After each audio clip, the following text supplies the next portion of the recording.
ताई, आज अंबाजोगाई शहरामध्ये उपवर्गीकरणाच्या विरोधात प्रचंड मोर्चा आहे. आपलीही आपण हजेरी लावला आहात. काय सांगाल? सर्वप्रथम सगळ्यांना जय भीम. क्रांतिकारी जय भीम. नमो बुद्धाय. मी रुक्मिणी लोंढे.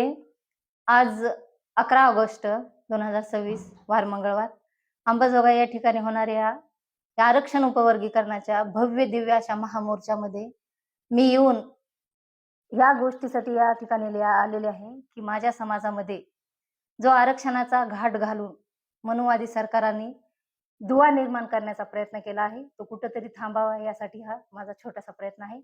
आणि अंबाजोगाई या ठिकाणी भव्य दिव्य असा महामोर्चा होत आहे, त्याच्यासाठी मी सहभाग केलेला आहे. उपवर्गीकरणासंदर्भात तुम्ही सर्वसामान्य नागरिकांना काय सांगाल?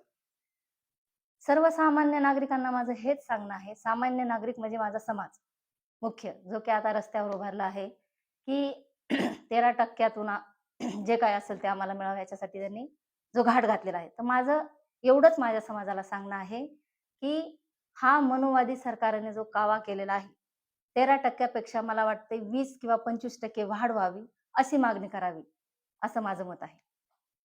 आता आपण पाहतो सोशल मीडियावर मातंग बांधव म्हणजे लहाना भाऊ आणि मोठा भाऊ यांच्यामध्ये खूपच शाब्दिक वार आहेत. हो, आहेत ना. त्याबद्दल तर हे शाब्दिक वार कसं झालंय माहिती का, ज्यांना बुद्धी नाही, शिक्षण नाही, असेच काही मोजके मोजके लोक आहेत. ज्यांचं शिक्षण पूर्ण आहे, ज्यांना बाबासाहेब कळतात, असे लोक अशा टीका करत नाहीत, पोस्ट करत नाहीत. आणि विशेष म्हणजे अकाउंट फेक आहेत. होईल तेवढं समाजामध्ये वाद कसा निर्माण करता येईल याचे हे प्रयत्न आहेत. आणि मनुवादी लोकांचा हा कावा आहे.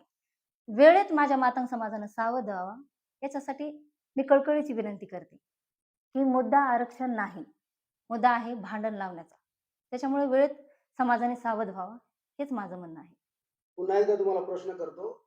आमच्या न्यूज लोकमंचच्या माध्यमातून सर्व मातंग समाजाला काय आव्हान करणार आहे आजच्या दिवशी?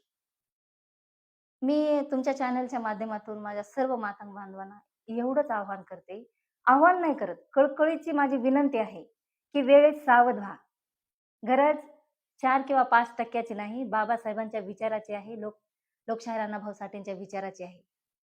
कुणच आपल्याला दाबलेलं आधी बी नव्हतं, आताही नाही. तुम्ही प्रयत्न करत राहा, यश आपलंच आहे. आपल्या कमीपणाचा कुणावर तरी असा टेपुरा ठेवू नये, असं मला वाटतंय.